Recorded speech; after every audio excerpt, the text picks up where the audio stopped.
Tsingi Pululu, mondo lo bana TV. Biso mboka mso tozoluka koma na kimia. Merci. To ke pays du peuple était na bengi ba kongomani nyonso. Tsingi Pululu avandaka na pigeon. To ke kuna. Que chef de l'État a na proposition de loi wana. Noël Tiani na Tsingi Pululu tango bazui proposition de loi na soi-disant professeur ezolekelanga. Tsingi Pululu criminel, Noël Tiani criminel ba elibiso loi moko discriminatoire. Batona bazana posa ba congolais ba s'entretuer entre bango. Kabundi loka komisi mboko ya ye. Koko na ya tikila ki ye héritage. Soka bengio na kopesa société besa la biso. Tsingi Pululu na Noël Tiani na bato tinda bino. Boza mibali ya solo boko asime ba conséquences ezoya na sima loi criminelle oboyeli biso. Kabila azalaki problème mais Félix a sa malédiction. Félix a sa malédiction en mboko. On ne peut pas corriger une erreur par une autre. Bolobi ki matata ibaki. Est-ce qu'il y a procédure, il y a levé des immunités à matata mponyo, ezalaki respecté. Biro nini ezui décision à lever des immunités à matata mponyo. O babenga ka chambre ya basage. Mais na moni ke nakati kuna muto ba pesi akamba basage wana donc ayebi eloko te aza sagité. O ezo sala bati lukwebo na habité so na benga ngo eza adolescence. Tata mukolo na âge bati Félix azo sala loko a bouchou à dame, sala boy. Pe azo sala ngo. Matata po na chambre froide te. Azape banki te kulutu na bimisa biloko. Et bimaka libanda marambango pe. Et si là. Est-ce que le procureur lui avait demandé de le lever des immunités? Parce que wapi procureur pas bien matata, ça fait 5 jours. Bande kwana ba syndicat wana bazo sala objet ba menace de mort na monsieur to bengi Laurent Batumona. Ba service à sécurité. Botsa misu na Laurent Batumona o azo menacer ba papa. Mutuano ba menacer bongo aza papa aza na bana na yo babikaka na sima na ye famille na ye talelaka ye. Yoka Laurent Batumona ndenga ko menacer bango. C'est le directeur général qui représente l'institution qui devait intervenir à ces propos. Et d'ailleurs, ils ont outrepassé leurs attributions. Maintenant, là, il y a une action qui a été ouverte à sa charge. Quelqu'un qui sème la tempête et récolte l'ouragan. La justice. Pour Batouana, va répondre au procureur. Si procureur, boy. Les déclarations sur l'existence des dossiers fictifs qui n'existent même pas dans le grand livre de la dette publique. Pourquoi Bolingo Kangabato va saler le côté n'a souci qu'Akabo écarter Matata pour une élection. Si vous avez besoin, n'a côté Matata ti. Soba Kanga Matata pour na combat politique. Na bango bawela basa nini bakanga. Mais nazo fungola ndeko muzitu misu. Ezate ozana palu papa kizenga ko protéger. La politique c'est les rapports de Fox. Il s'agit de sangana bino nyoso na pesi bino conseil bo sangana bo faire face na régime dictatorial à Félix Tshisekedi. Matata beta biloko. Muzitu yeba ke yos geraka va matata. Ko kanisa te soki ba sote na matata ba kozonga na yote. Muzitu bazokana e. E soka kei a ozonga te. A kozonga te bobo sana ba koloba en attendant les enquêtes.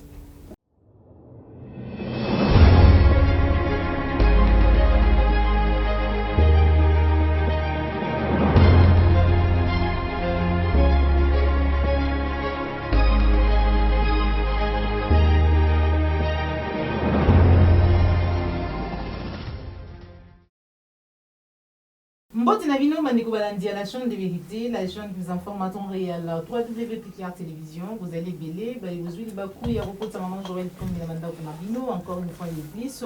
Merci na bolingo pe na confiance na kati la chaîne de vérité. Voilà mukolo malelo nga maman Joël comme nazali na esengo repos manda na bino lini na uti koloba. Na bana mboka bakolo Congo ba patriote ba résistant ba pisa bo moina bango pona mboka na biso République démocratique du Congo na kombo ya mwana mboka Merlin Vuvu osepela kana ye bolinga dai mwana mayele na Joël Ituka résistant mwana mayele pe ko de tous makanisi na bango en rapport na matali République démocratique du Congo affaire congolité, déjà, honorable Tingi Pouloulou, à qui a déposé à Ndimi qu'on reçoit charge, il y a porté loi au l'Assemblée nationale, mais parce que le dossier m'a tamponné qu'on pédit sa moto, mais finalement, tout reçu dans la mambi matali ville à Kinshasa, il pas y a un rapport, il y a IGF et c'est les Kobima, côté de sa été, c'est la copie en Argentine, Gobila, Mukambi, ville, province à Kinshasa, c'est en 3 millions de dollars pour na kubongisa banzela, pour mission surtout le lingeni mabulu, vraiment les alliés, il y a kolobate na kati ya ville à Kinshasa, mais kasi, asila kosali la raka 20 millions de dollars. En 2019, ndi azwa ki mission wana, to kolobela mona kati mission na biso, mukolomwa le lob. Sans plus tarder, na poussa na vraiment pembeni déjà ya invité na Joël Gona go chasseur d'images, si vous allez d'accord pour être to koka déjà ko solo là, ma solo est alimboka na biso, Joël Ituka bonjour. Bonjour maman Joël Kombe. Bonne santé. Santé za malamu, mais mboka ndeza mabe. Voilà. Merci beaucoup pour nous répondre à l'invitation à Bissou, Joël Ituka, Mbote mon mboka Merlin vous. Mbote mon mboka maman Joël Kombe, Mbote na balandi nyonso, ya plus que TV pe na ba Kongo mani nyonso. Mais ya mbona zong selo maloba ina loba boy. Maman Joël Kombe asaka musana. Makambo biso to lobaka wa etali biso yaza politicien te, aza activiste te. Tata obenga ki lobby, toujours saisi chef de l'État na justice. Toye bisaye ke yes mokonzi Félix Tshisekedi. Tata na ye Etienne Tshisekedi abenga Félix ba kangele mwana na Kabila.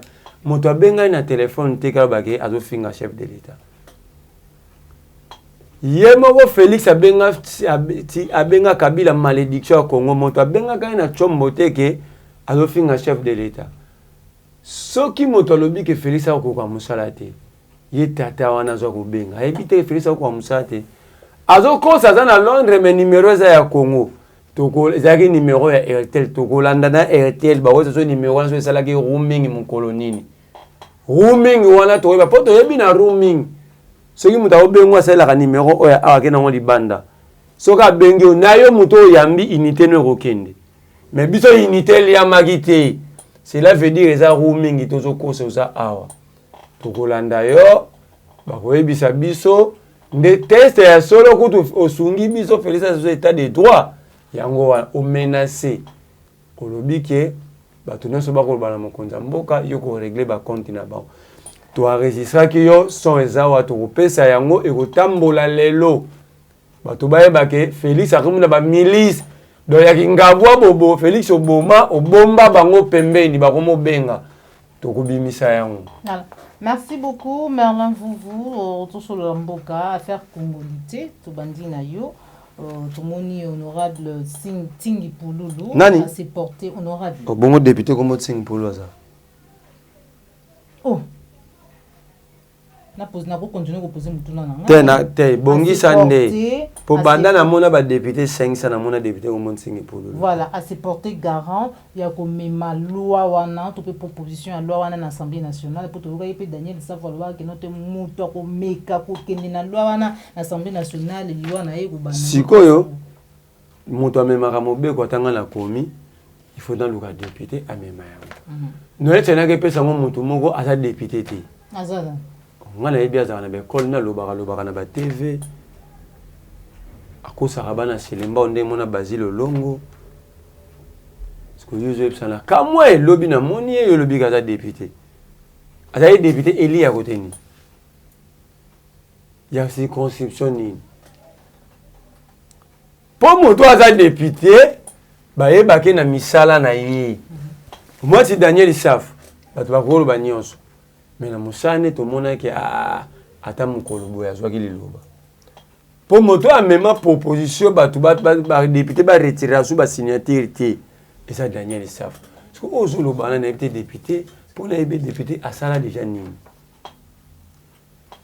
po ninga tambula ka makolo na selembao toni ye na ebiete moto asali mobeko wana na yoki bato IDPS balobi tango États-Unis lobby, il faut élections à la inclusive et puis démocratique et puis libre, donc libre, transparente et puis démocratique. babiete ingérence moto alobi yango Peter Kazadi mais Peter Kazadi moto amemi mobeko oyo ozobetela tolo étranger américain alobi faut élection ezala libre démocratie transparente alobi ingérence mais kaka américain ye na mobeko yo ndimi yawa mais na yebisa bino bapandisa yango bokende na moniteur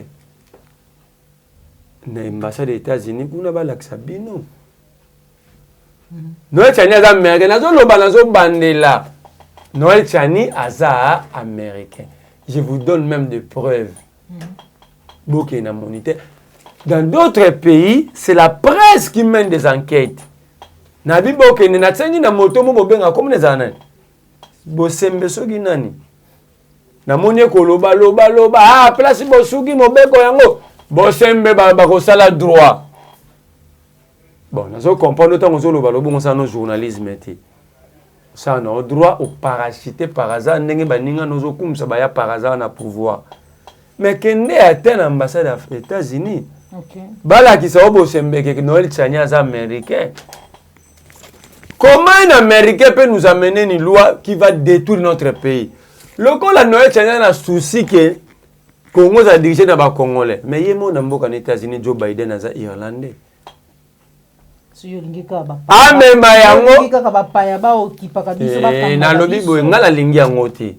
mais le coup moto na bien nga ko tika ndako na na trouble na ebongisa ndako na ah mais mayango pa na bango aux États-Unis pas Joe Biden.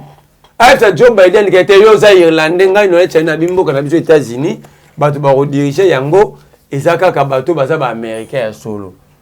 Noël Chani azaki wapi mboka na bango États-Unis zaki diriger na Barack Obama. Noël Chani azaki wapi mboka na États-Unis zaki diriger na Bill Clinton irlandais. Et puis avant di awa mboka na bango ke pas irlandais lisusu Joe Biden. Noël Chani zala motote. En fait Noël Chani a un problème na yimoko. Donc ça dit il a des arriérés contre sa propre conscience. Moni mon papa moi ebisanga be moni Mandela a sala tour du monde était. A longwa kinde na Brésil a bande tourner a yebine nzela te se retrouve encore na Brésil a lobi ka sala tour du monde. Ça quoi Noël Chani. Ana ba problème na mutuna tourner mutune azomona ka ba problème ya bana na ina mwasi na ye. Azomona ka ba problème bana na mwasi na ye. Pour moi, si la Noël Chani a ouvert la porte à la Banque mondiale, il fonctionné à la Banque mondiale. C'était un huissier, sentinelle. Il ouvrait la porte à la Banque mondiale. Soit c'était la tanière, on a la Banque mondiale, on a la porte. Et puis, il y a un moutou. À qui n'a pas mboka na banque États-Unis pour l'onglet la Banque mondiale pour aller. Agression sexuelle. Voilà. Donc Noël Chani, place il ba mon pono. OK. T'es là si ça pardon. Noël Chani fa fanda. Faut pas l'ouvrir là on n'a pas ga juma. Pour ça il y a agression sexuelle. Merci beaucoup. Sigo ayeli biso premier kabla mboka na biso Noël Chani na biso na moto pesi wana. Tsingi pululu, mondo lo bana TV. Biso mboka biso tozoluka comme na kimia. Merci. To ko pa di peuple était na bengi ba kongomani nyonso. Tsingi pululu avanda na pigeon. To ke kuma. Merci beaucoup Merlin Vouvou. Zongi Nangambu ya Joël Tuka. Toyoki en rapport na proposition oyo ki États-Unis nanzela ambassadeur amera telemeli yango Monisco pe telemeli ma proposition ya loi oyo ya Tsingi Pululu oyo amimi na Assemblée nationale. Mama Joël eloko liboso na kosenga nanu ngai moko na misengi bolimbisi. Alikamboni. Pe na sengi ba Congolais ba pesaka honorable Tsingi Pululu confiance. Na yo comprendre que ezana moi quelques bana ya selemba ou bavotaka ye mais azalaki nommé ndenge moko na ba député nommé nyoso. Si réellement Tsingi Pululu azalaki élu par le peuple, Tsingi alingaki se porter garantie azwa une proposition de loi discriminatoire aya nango. Tango ambassadeur Mike Hamel a telemele loko wana Monisco a telemele loko wana na Monisco to ba défenseur à droit de l'homme basé belé ba oki jamais kotika batala mboka neti RDC na kati ya balwa na bango banda ko soutenir discrimination. RDC ratifia ba charte et belé ba accord ba traité internationaux et belé. nanyaza garant nanyaza censé ya ko faire respecter pe ko faire appliquer babiloko wana nyonso. C'est le président de la République. Constitution mboka na biso ezoloba le président de la République est le garant de la nation, du bon fonctionnement des institutions de la République et des accords et des traités internationaux. Mais Félix Aza pitangu proposition de loi criminelle, discriminatoire et quotidienne à l'Assemblée nationale. Oh, mais Zelana Ebsayo, ba député à Union sacrée bazo soutenir proposition de loi na baza ba député nani. Oh. Mais qu'on est comme bon o ba député Joseph Kabila, o ya Moïse Katumbi, o ba député Union sacrée à chef de l'État. Et ça va bon te Maman Joël. Il faut toi bisa ba congolais vérité. Que chef de l'État a ma proposition de loi wana. Mais Maman Joël, oh toyebina ngana yo toyebina ba politicien mboka na biso bazalaka.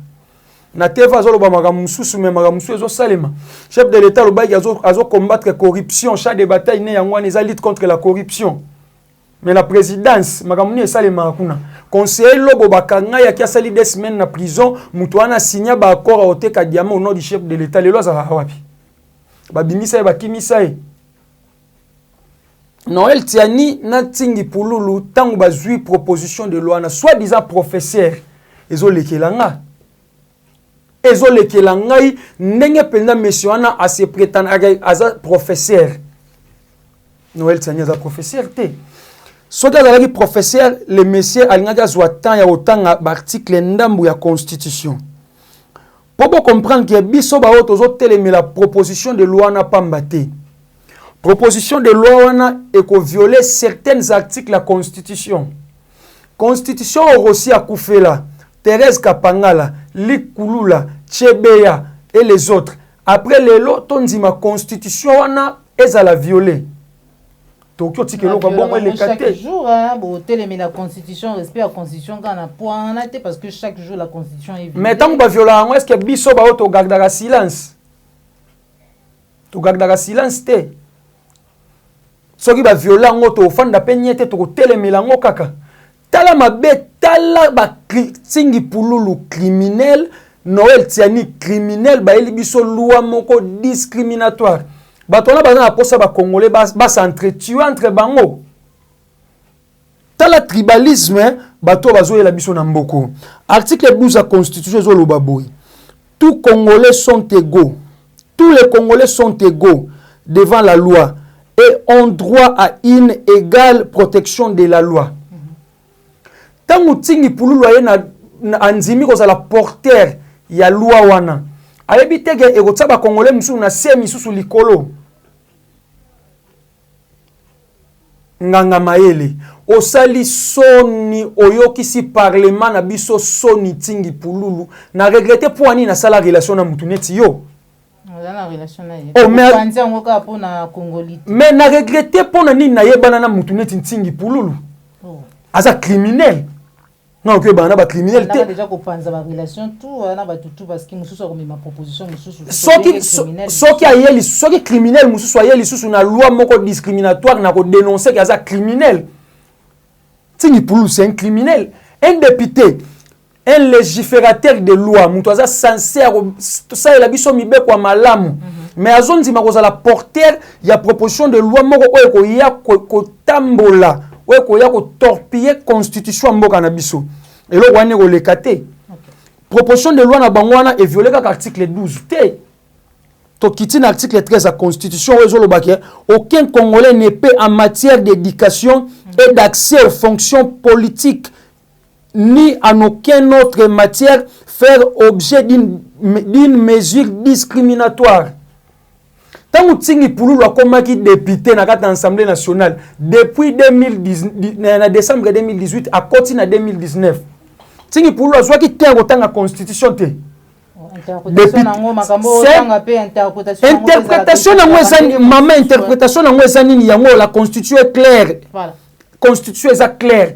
Congolais moko to ko ça l'objet musique discriminatoire. Voilà. Surtout to le mona to kiti na article 66 de la constitution. Ezana na basi que na ozonge pa na yo pour la moni nzeba article ko. Maman Joël to kende nango il faut ba congolais ba comprendre danger danger zo ya liboso na biso. Ozonge le pa na yo pour to continuer na ba. Mais avant na kusuka wana na osenga na peuple congolais à se mobiliser comme un seul homme. Babiloko ba kyungwa kumwanza na baranki na bango na batisekedi basali saka o ba congolais na ba katange na ba luba ba bomana ka tozali sou na besoin biloko wana ezonga te. Voilà.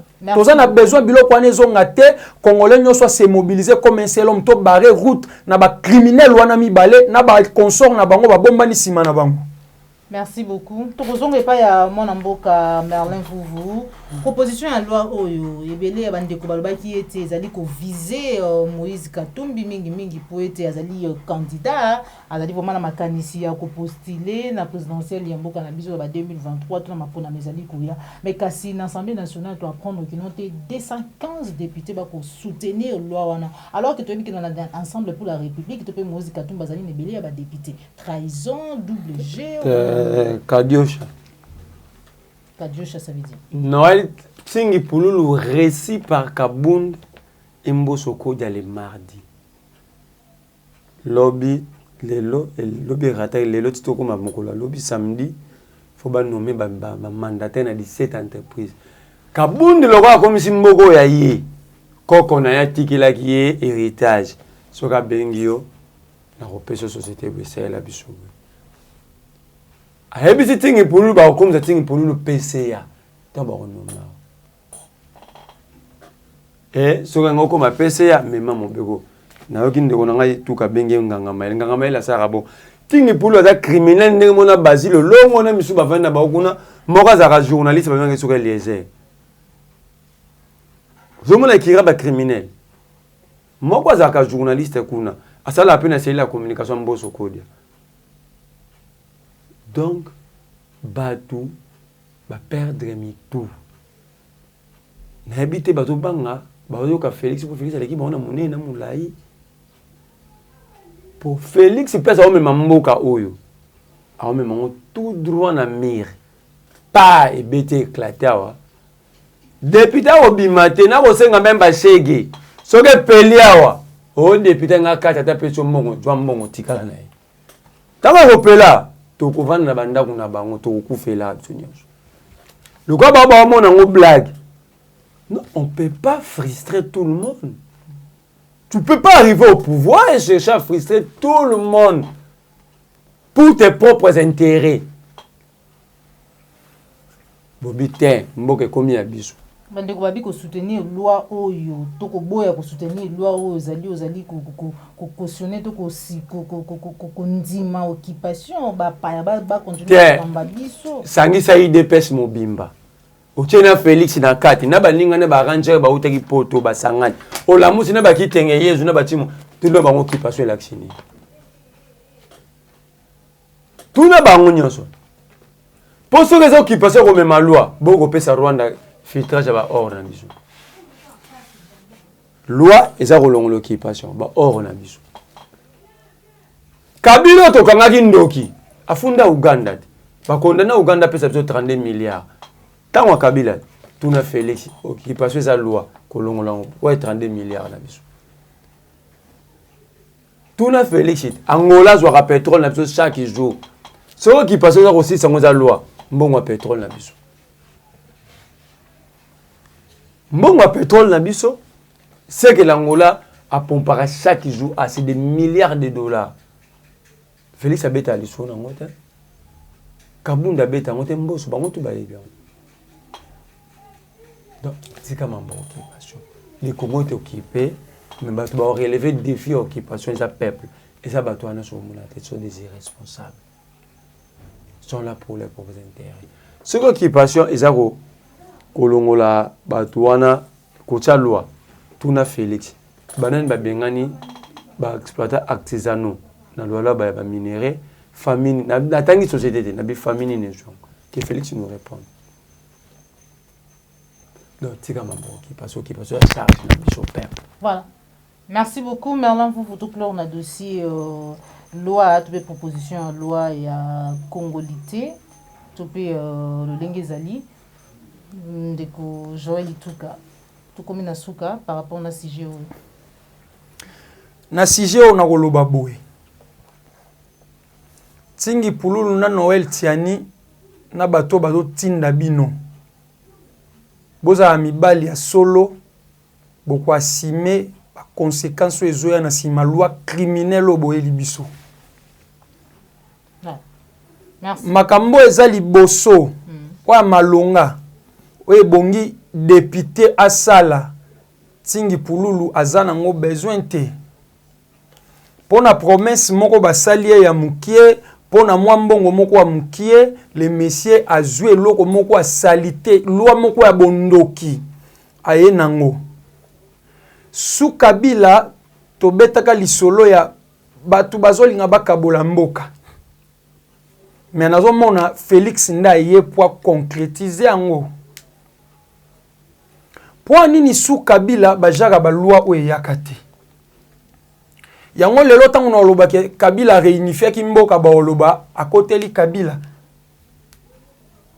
Kabila zalaki mabe mais Félix aleki Kabila na mabe mama Joël nazoye bisa mais na terme qui a sali nde to comprendre ki aza mabe koleka Kabila donc Kabila zalaki problème mais Félix aza malédiction mboko yo tala siko eloko zo sala nga pasi proposition de loi wana baye nango ezo viser kaka un seul individu. C'est qui? Moïse Katumbi. Parce que député naé bazana kati ya Assemblée nationale wana bako ndima loi wana bako soutenir yango parce que 215 députés déjà bazali d'accord na mopeko wana Maman Joël tozalaki ngana yo atomonaki ba député banzimaki ko violer règlement d'ordre intérieur ya Assemblée nationale ya ko quitter ba parti politique na ba regroupement politique na bango pour nini po parce que Tshisekedi abana ko menacer bango na dissolution à parlement ba député na soki ba bandi su ko menacer bango yo kanisi ba onzimelo ko ane lekate na ko senga na ndeko Moïse Katumbi naza Katumbi stete na tikala komona Katumbi te na izana eloko moko te mais loi wana po ani ezo viser Moïse Katumbi po Moïse Katumbi asa candidat potentiel na élection présidentielle ya 2023 po ani ko luka ko écarter po na ko crédibiliser union sacrée bazalaki na besoin monsieur wana tango bazuye basalelié tina ne sili po na bango bakomi siko ko luka ko écarter po anini makambo nyonso to fistijaki hier yango Tshisekedi azongiseli biso mais a multiplier yango na kosenga na ba jeune ensemble bosala ngo ka pona ensemble te mais bosala ngo pona ko sauver mboka bo se joindre na biso to banda ba action sur terrain. Il s'agit ko lala na kata palais du peuple to ko lala il s'agit bazongi sangana makala na zonga balala l'Assemblée nationale te pona lipa pona loyer ka po banyi ba écarter Katumbi non nazo ba pona na tlobi pona Katumbi te na bengi bango pardon Merlin il faut na silselo ko moko na lobi pona Katumbi te loi wana eza loi moko ezo mema division na mboka soki division koti na mboka Katumbi okyo bimane pe akeno ofanda na poto to atikalika na mpanzine kuna mekongo ekabwani loi wana ezoya na haine tribal eza pona Katumbi te loi wana nazo senga ba congolais ba se mobiliser poto sauver mboka mboka ezokota na libulo Tshisekedi déjà asopaki essence mais azui almet apesi tingi pululu na Noël tiani ba pelisa moto ezika ba congolais nyoso o bazat na tous les quatre coins mboka to se mobiliser comme un seul homme tozo banda ba marche tozo banda ba sit-in même devant Biwa Tshisekedi to okende kolala. Merci beaucoup Joël Ituka to sugisi na dossier oyo to la deuxième sujet na biso mukolo mwa lelo ezali dossier Matata Mponyo. Qu'est-ce qui se passe au juste to kolinga to yebango le lingi na utuko bana m'inviter na ngambo mukolo mwa lelo sur mon plateau Merlin Vuvuna Joël Ituka na bandi na yo Matata Mponyo. Tout le président de la République a qui s'est développé de la mafia, dans l'armée et dans l'institution, surtout dans l'institution parce que avec lever l'immunité, Matata Mponyo lelo, lever l'immunité, livrer la justice. Apparemment, pour ça, Mokondjambo qui écoute ça, mais non, qu'est-ce qui se passe parce qu'apparemment, le dossier Moussouba quoi accusé, ils ont vraiment yangoté. Maman Joël, problème est dans mboka na biso, ils ont loko moko ou ils ont kamwisa, même bamboka libanda bazo seka biso, ils ont ça na soni. On ne peut pas corriger une erreur par une autre. Bolobi ke matata yibaki. Pona kokanga mutu soki ayibaki toza na mibeko na mboka. Po anini te ko respecter mibeko ya mboka. Si réellement ça que matata yibaki. Est-ce que procédure il y a levé des immunités à matata mponyo ça qui respecté? Non. Naza sénateur te mais règlement d'ordre il y a séné lobini. Ba levaka ba immunité à sénateur na assemblée plénière. Ce qui na assemblée plénière te il faut bureau ndezwa décision ana. Siko banani bureau ni ezui décision à élever les immunités à matata mponyo. Donc bureau ya Sénat ezala kaka monsieur coopérant au nanyoyo. Baati Lukwebo na premier vice-président ya Sénat. Bangonde ba constituer bureau nyonso ya Sénat. Mais totika baje. Totika baje mboka zo kende wapi? Mboka zo kende wapi? Mboka zo kende wapi? Tango bateke matata yibaki. Pour nini na dossier Bukangalonzo batiki ba changer mbamoko dossier. Il fallait bureau monsieur Baati Lukwebo na vice-président na yewana. Baluka ba lever na militaire matata mponyo na dossier Bukangalonzo. Ye Baati po ani atiki dossier Bukangalonzo. Ake na dossier mususu. Azonga na dossier Bukangalonzo biso nyonso toza na besoin komona clarité na kata dossier wana ya Bukangalonzo. Mais tangu ya tiki dossier ya Bukangalonzo bakie na dossier mususu po bango moko ba comprendre ke oyo soki ba obit batsa dossier nga Baati naza mele na kati. X aza mele na kati, Y aza mele na kati. Mboke zo kende wapi? O ba benga ka chambre ya basage. Mais na moni ke na kati kuna muto ba pesi akamba basage wana. Donc, ayebi le côté aza sagité. Ozo sala Baati Lukwebo na habité so na benga ngweza adolescence. Tata mukolo na age Baati, Félix azo sala le roi bouchou adam, sala boy. Pe azo sala ngo. Soni makasi bozwa matata bolongole humilité na conformément à la loi. Conformément à règlement d'ordre intérieur et institution na bino. Matata mponyo quand même là au cravate rouge. Mais maman Joël na défendre matata te. Au moniteur to bandaga na lobaki na o ezana ba accord na ba traité au RDC ratifia. Wezo lo bakutu ke muto soki abomi mutu ba boma ete ba sambisa conformément à la loi. Ba yeba abomaki mutu ana po anini. Mususu pe koza la maman Joël ofanzi boy mutu na mbeli ya chuba yo au sein légitime défense mutu ana kufeli bazuyo ba bomio. Droit à la défense.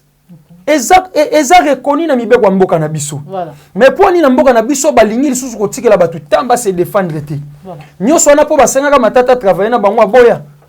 Yango bakomi ko inquiéter bongo. Voilà. Petala dossier bazolinga ba clouer matata. Bato baza censé ya kopesa lumière na dossier wana. Ba contredire bango. Voilà. Mais tala ba syndicat na ne baza menacer. Merci beaucoup. Pardon maman Joël na sil sawana. Bandeko wana ba syndicat wana bazo sala objet ba menace de mort na monsieur to bengi Laurent Batumona. Ba audio ezali yango. Tozo saisir ba instance judiciaire toza ba défenseur ya droit de l'homme, toza ba citoyen congolais, toza na droit ya ko sala makambo eza reconnu na constitution. Nde tozo sisa na plateau na tozo saisir ba instance judiciaire. Soki bandeko wana ba syndicat bazui ba problème biso plainte na biso tokolandela monsieur wana Laurent Batumona eza ndenge moko na taliban moko abengaki olobia menacer yo po yo sali musala na yo il faut menacer yo po yo bimisi o dévoiler bondoki na bango o dévoiler ba calcul na bango ya mabe moyibi na bango il faut menacer yo tozo kende wapi. Merci beaucoup Joël Ituka tokokoba toujours na émission na biso Merlin Vouvou.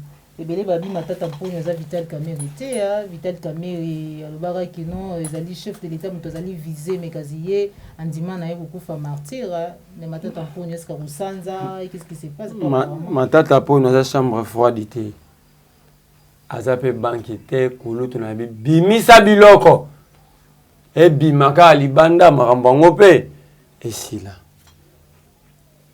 ndenge naloba boye Baati a levé immunité matata pone. Qu'on pose la question à Baati. Est-ce que le procureur lui avait demandé de lever des immunités? le procureur avait demandé l'autorisation des poursuites. Mais quand il va poursuivre, il y a des temps que ça va il y a un cas prof Njoli Akati Likambo. Abi soki procureur, prof à droit constitutionnel. Et puis il y a mon nene, alégina mbata kutu moni mbata olo bate, pour Njoli za mutika na etuna ba sala droit. Njoli abi tant que procureur a sengi autorisation des poursuites. Cela veut dire le procureur en main azana be élément te okanga matata. Mais alingi matata après à chaque étape à enquête agoyo kaye pour la lumière. Mais Bahati Alekina demande à ce procureur. Donc Bahati a ça bateau hein. Tu me donnes la main, je te prends les bras. Ah procureur c'est ngaka loboko nazo pesa. C'est ngaka misapio. Ngana opesa ne loboko ngo mobimba zwango. Asengi ko pa mai ya pesi ba. Bidon, yewu to bidon ta pesi ne fille. Apesi ma alongoli imita matata. Ok. So wapi procureur pas bien matata, ça fait 5 jours. So bien était pour. Mais le procureur n'a aucun élément en main. Pour confronter na matata na instruction na ye. Ah matata qui bon, une étape instructionnelle, so moni élément tala yango. Procureur azana ngode. Ya liboso.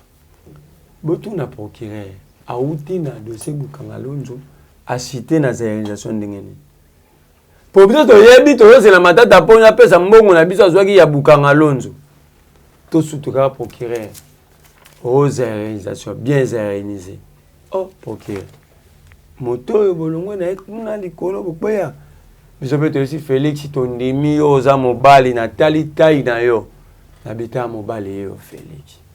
Bana kisasa bayembaka olukaka nga lelo na ye. Cette affaire est bannie en 1973. Donc, Bamungulu Diaka. Etienne Tshisekedi est là plusieurs fois Premier ministre.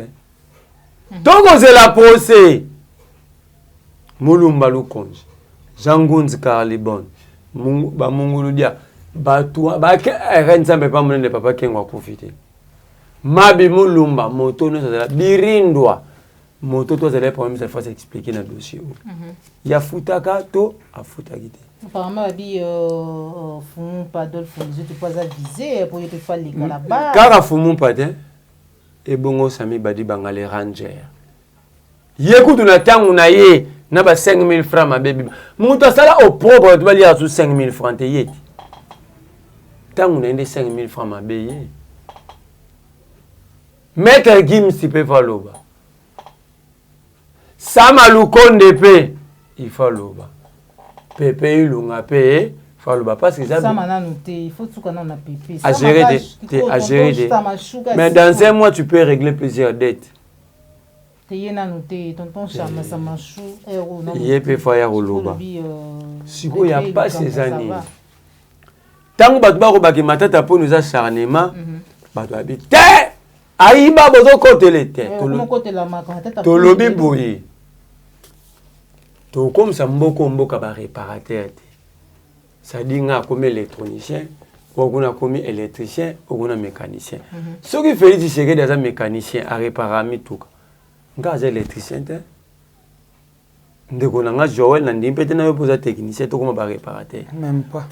Ma tata pour nous doit réparer tous nous sommes d'accord. S'il y a réellement, tous les gens qui attendent ma tête pour nous chercher à ma baie, que la justice fasse son travail sur ma tête pour nous conformément aux règles établies. Okay. Mais si vous allez en côté, ma tête pour nous comme sous victime. Donc demain, nos enfants vont encore réparer pour satisfaire ma tête pour nous. Donc, biso to kon ba réparateur, ba na biso ba réparateur.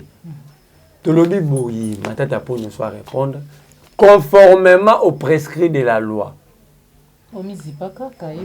Te batu ba mona ke mikande sali. La principe bon ya droit le baga. Ce qui va prémix.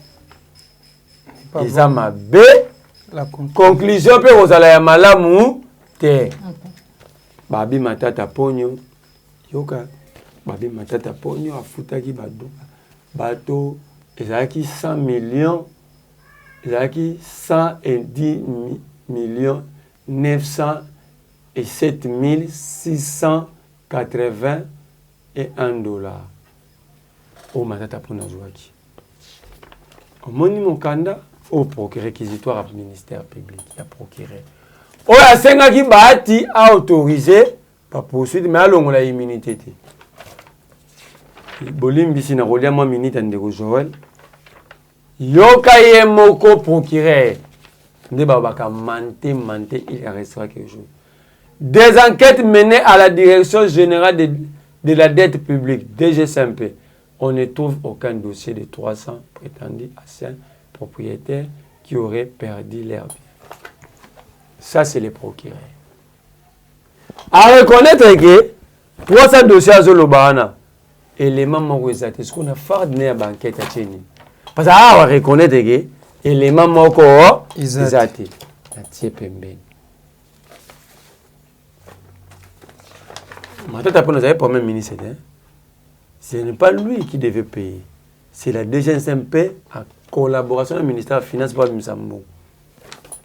Yoka batu bafuta mbongo. Atanas Matenda.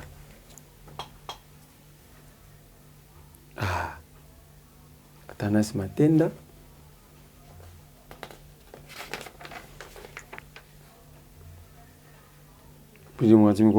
Voilà.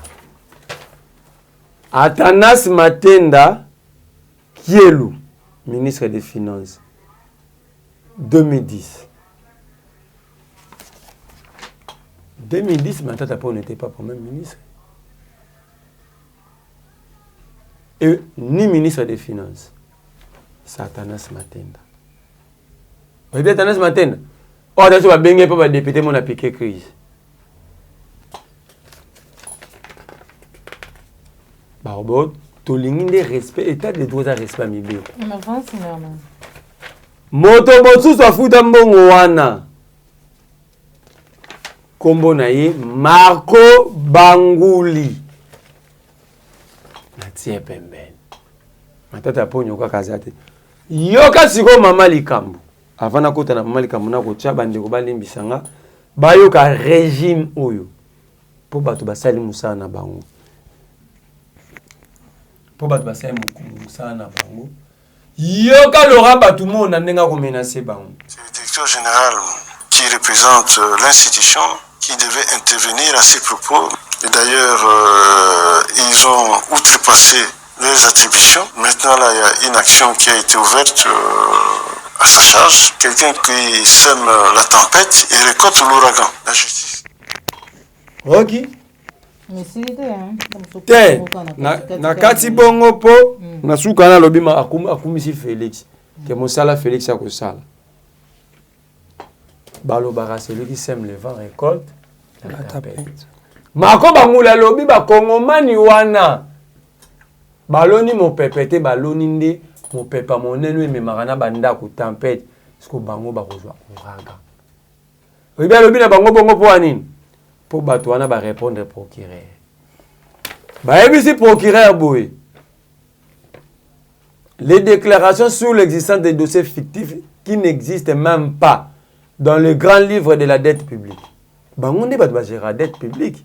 Si sa phrase est une quoi pour que tout comprenne vraiment sens. Est une tâche d'huile sur la crédibilité de l'institution qui gère la dette publique et qui est un des piliers devant jouer un rôle très important dans les nouveaux programmes du gouvernement avec les FMI et la Banque mondiale, notamment dans la non-accumulation des arriérés du service de la dette extérieure et la préservation de la validité de la dette extérieure de la RDC.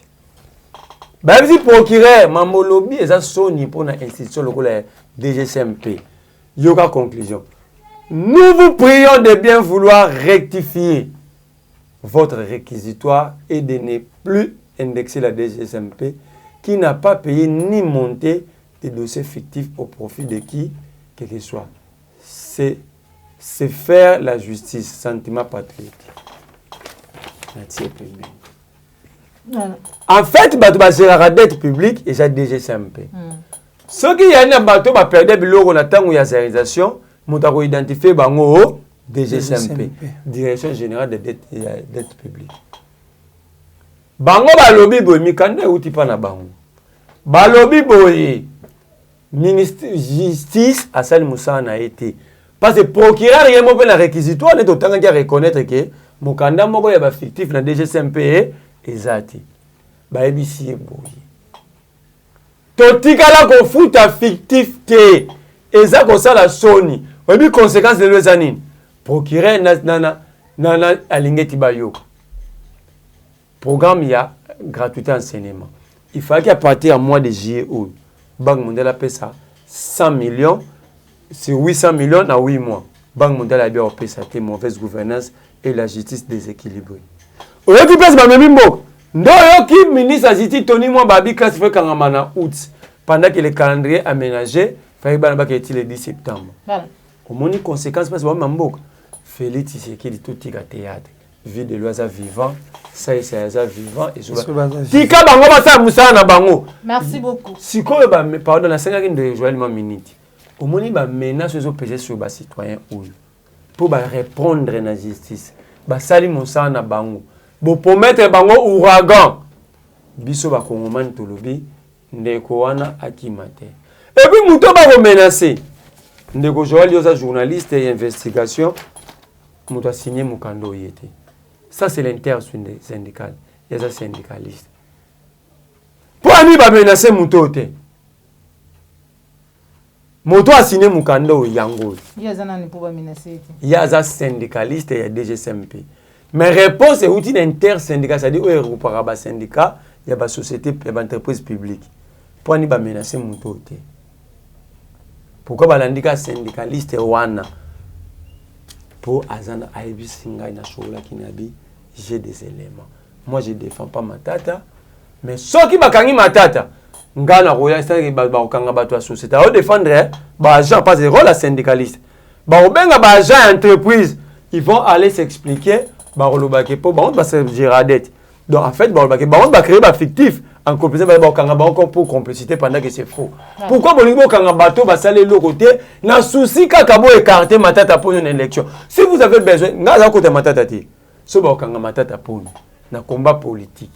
Na bango ba wela ba sa nini ba kanga matata pour yebi ba relation diplomatique na ye ayibida ba kosamba bango na bango batika ba kongomani baza ba agent public à l'état ba sali et le côté c'est comme si ba yeko menacer maman Joël na ba proponga na teni na ozana droit même na zap na défendre yango pour yo sali musa na bato ba sali musa na bango ba kanga matata lo ba linga ba kanga matata c'est na autorisé ba kanga itali biso te to kota yango te to kolobelo côté mais batika bandeko yo tranquille baza ba agent public à l'état. Merci beaucoup Merlin Vouvou de Joël Ituka na mukuse vraiment na mukuse apparemment singango eza mulayi c'est vrai que Merlin Vouvou atangi bato belé awa le temps surtout bandi na matata il fallait tam susu te ba bandana Adolphe Muzitu pour pesa penza couleur moko ya acharnement to attaque makasi mais apparemment ça visé pe kala mingi peut-être ko yoka po ba komi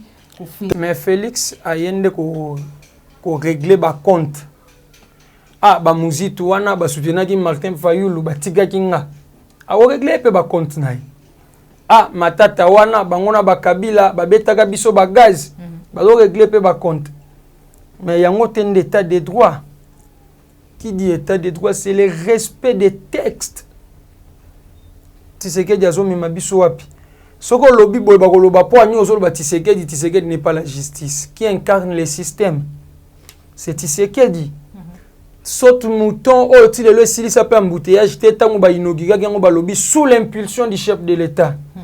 Justice c'est 2 points de mesure sous l'impulsion du chef de l'État. Justice manipulée, justice est téléguidée. Est téléguidée sous l'impulsion du chef de l'État. Point ni teto lobango. Et lo kwa nande tozo boya. Mais nazo fungola ndeko Muzitu misu. Ezate ozana palu papa kizenga ko protéger. La politique c'est les rapports de Fox.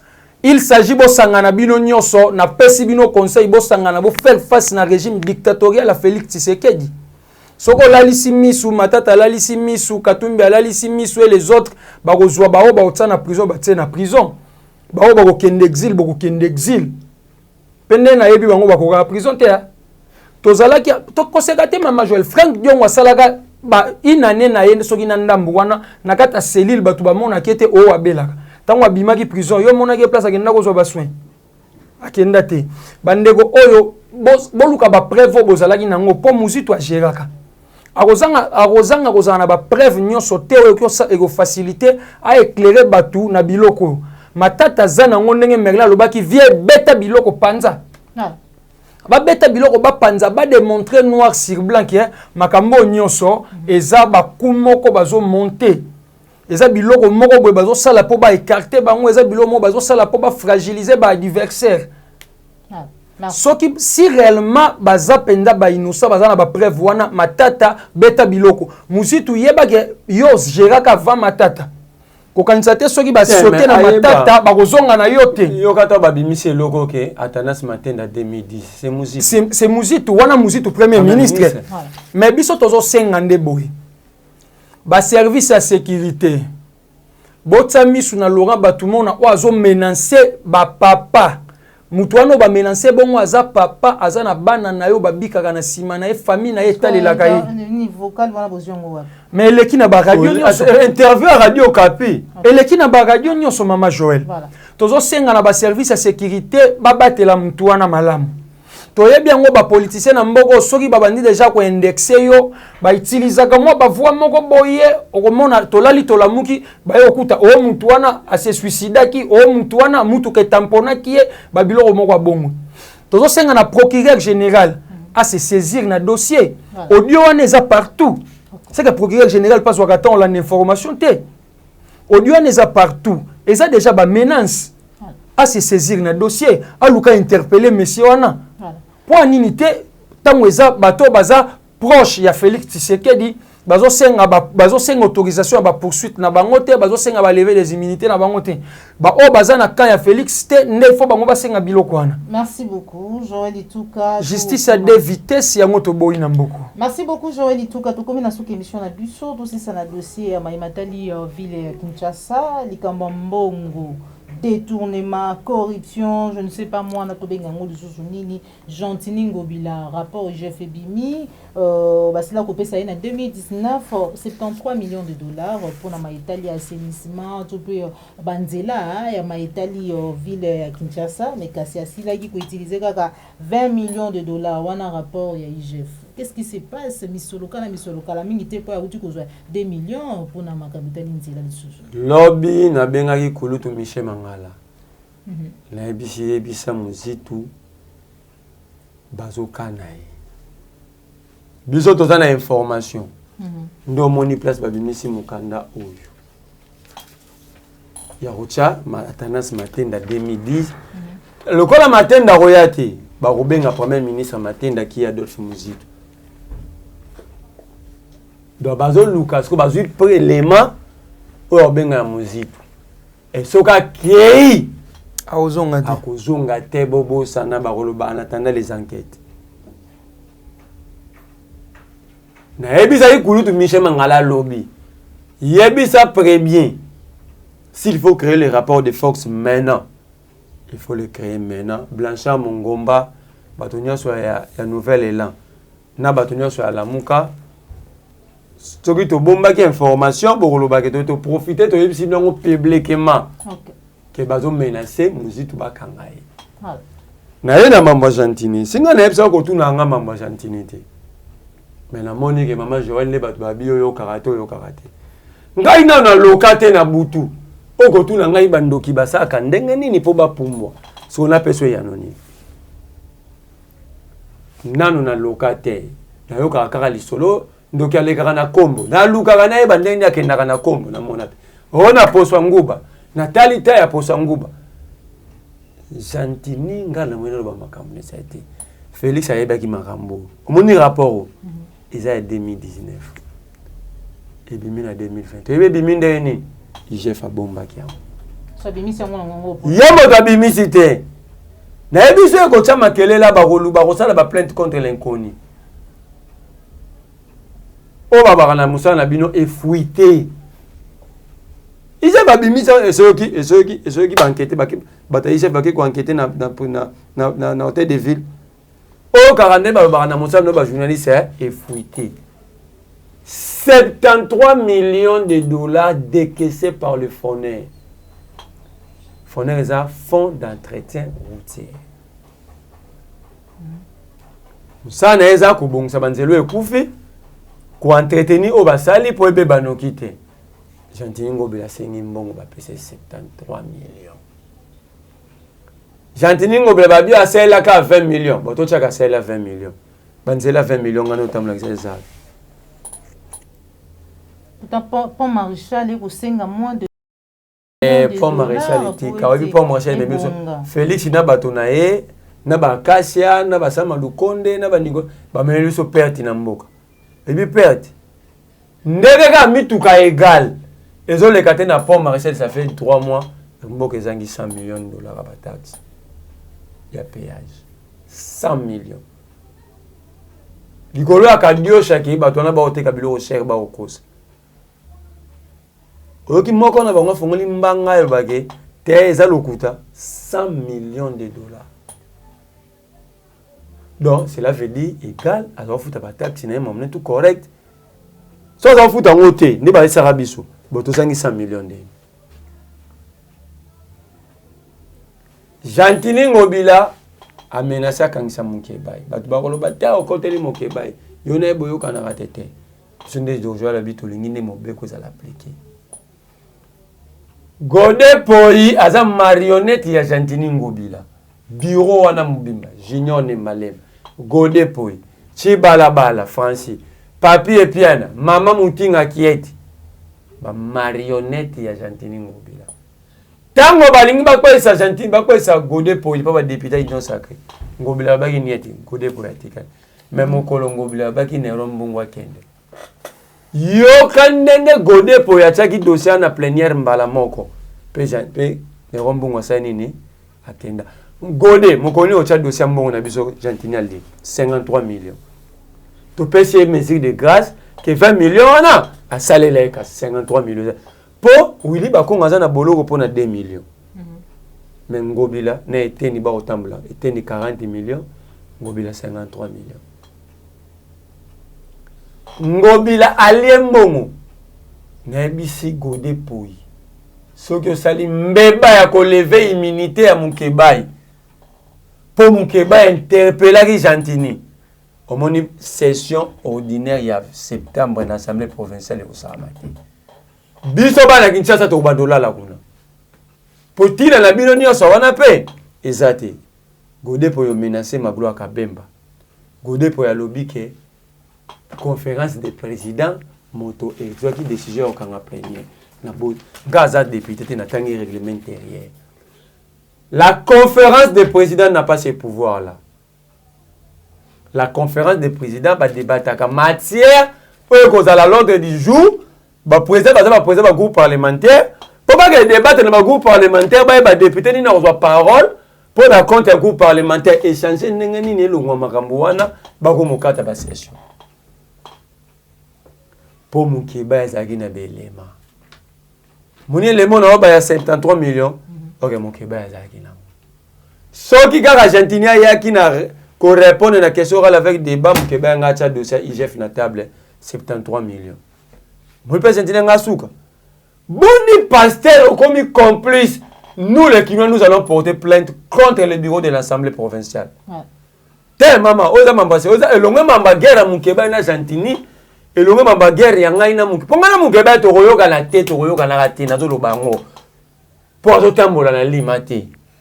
Oza mbongo ya yo yangai yande ko gona yande ko ituka o Jantini lié soka liaki ya mai ndombe na yumbi ya biso Jantini o penetika na gorge. Merci beaucoup Merlin, vous votre combinaison émission na biso Joël Ituka na mukuse réaction na yo par rapport na magambo ya gestion à ville à Kinshasa. Gestion à ville ya Kinshasa eza gestion Ngobila eza gestion moko calamiteuse. Ngobila président assemblée provinciale les institutions sont censées contrôler la gestion du gouvernorat. Il y a un coordonnateur, un administrateur, il y a un groupe WhatsApp dynamique Ngobila. Allez-y comprendre, mais ça, on a lobby coordonnateur numéro 1. Il y a un groupe WhatsApp administrateur. Il y a un groupe WhatsApp dynamique. Au monde maman Joël c'est la groupe il y a plus plus clair télévision coordonnatrice nango yo mais Godin Poyi président ya institution est censé contrôler gestion ya Ngobila cordon puis Afrique on gâté quoi Yonde DG. Yonde numéro. C'est pas plus clair, tu vas mon maman Joël. Ndenge pe to mona cordon la deuxième position. Eza ndenge pe biso tozo mona Godin Poyi après to mona ba Peter Kazadi, représentant ya chef de l'état na kata assemblée provinciale. Délégué à chef de l'état na kata assemblée provinciale. Aza fan fou de Ngobila. Azwa marché sans azala na entreprise. Maman nettoyage, mazwa marché à traiter. T'as la place mboka ezokende. Sous Kabila to monaki tingi na kimbuta ezalaki penza guerre. Mais pour nini te Godin Poyi, soi-disant pasteur, aokola ki sabiso te ka terra banzimine bosolo. Namoni Mateo ya kosa, mama tricher, papa zala na basi 80 nde ba Mateo Ngobila tata wana terra. Pour un pasteur azamuto il faut le babo solo. Il faut la kisabatu nzela bo solo, nzela lobiko. Mais pasteur a continué na mafia Ngobila. Soki motion moko ye, soki ba initier moi débat pour la gestion à Villa Kinshasa, pasteur a reçu dossier wana a étouffé ngo. Pour anini. Yango bato ba 15 diplômes. Moutou azana 15 diplômes mais tala institution munene ba pesi lokola assemblée provinciale azoko ko gérer ngote asaline dynamique Ngobila na WhatsApp abetaka ne masolo Ngobila asenga Ngobila mbongo po senga kande mbongo po si l'église ne abandali senga Ngobila na ko senga na bakinois ndeko mukeba yazana mabe na ye mais oyo etumbo azana ngo eza pona intérêt a bakinois bo se mobiliser bo soutenir ndeko mukeba Ponde ko Mukeba bazo menacer bazo miseli sous na prison makala.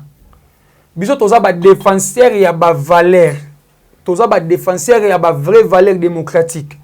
Lorsque mutu a dénoncé ko dénoncer c'est un droit constitutionnel reconnu na kata constitution na biso. Mais pour nini tangu mutu a dénoncé bino bolinga bozwa mutu wana botsena na makala. Stratégie na bango eza vérité ya banakate.